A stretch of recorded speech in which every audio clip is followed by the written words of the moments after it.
The entire time I knew him, he only ever had one goal. To wipe out half the universe. Tell me his name again. Thanos. À l'heure où vous verrez ce sujet, Avengers Infinity War aura déjà sans doute cassé la baraque au box-office français et s'apprêtera à faire de même dans le monde entier. Et quand on parle du cinéma selon Marvel, c'est souvent d'argent dont on parle. Alors essayons autre chose, essayons d'aborder d'autres sujets avec ceux qui font les films. Quand on a rencontré l'équipe d'Avengers Infinity War, d'abord on s'est aperçu qu'ils étaient très contents de nous voir. Didier Alouche, Canal Plus France. Oui, Canal Plus. Elle est contente? Bah ouais, je suis contente. Go. No, it's a great TV channel. I know, friends. we know. We're Okay, not you know idiots. that. We know Okay, Canal great. Plus. Stop. Ok, I got what I need. Bye. Mais surtout, on a essayé de savoir avec les réalisateurs du film, les frères Joe et Anthony Russo, qui ont déjà fait 2 Captain America avant ce Avengers, ce que ça voulait dire vraiment de réaliser un film Marvel. I suppose it must be really fun to do such a big movie, but there's a lot of pressure. Pressure of the comic books, the studios, the fans. Is there any room for your own personal voice, or is it even the point?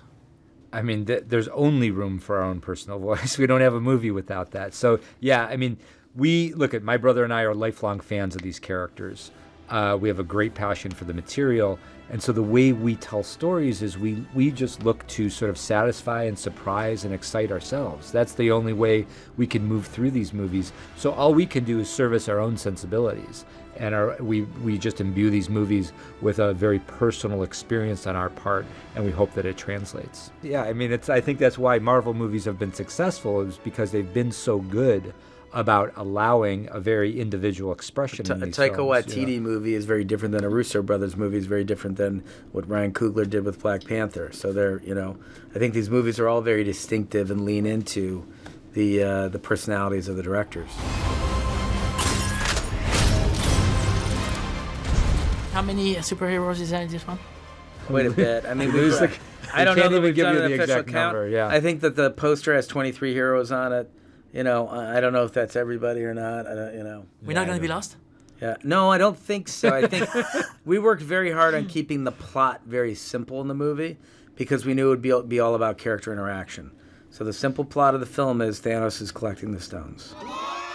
Et parmi cette pléthore super-héroïque, il y a une française, la jolie Pomme Clémentief, qui depuis qu'on l'a découverte dans Les Gardiens de la Galaxie 2, s'est imposée dans l'univers Marvel. La voilà donc dans Avengers avec une responsabilité bien particulière. Pomme, ça veut dire quoi d'être l'ambassadrice de la France parmi les Avengers? Non, c'est un Carrément. c'est un petit peu la pression quand même. Okay. Non, c'est un peu la pression. C'est génial. Moi, j'ai toujours été une fan de tous les films Marvel et les films de super-héros et tout ça. C'était mon rêve de faire partie de cet univers un jour. Et quand j'ai passé le casting du film des Gardiens de la Galaxie 2, voilà, c'est ce rêve qui a commencé à s'ouvrir. Et ensuite, de faire partir des Avengers. Quand je me souviens, on était en train de tourner le film Les Gardiens de la Galaxie 2. Et les producteurs venaient me voir et me disaient, il y a de fortes chances pour que tu sois dans Avengers. Et donc c'était dingue. Et après de tourner le film avec tous ces acteurs géniaux, you guys.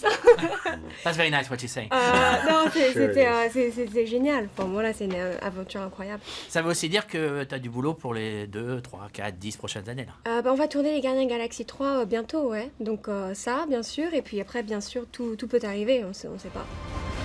On ne sait pas, certes, mais vu comment ça marche depuis maintenant 10 ans, c'est presque sûr que Pomme et ses copains ont devant eux quelques années bien confortables dans le Marvel Universe.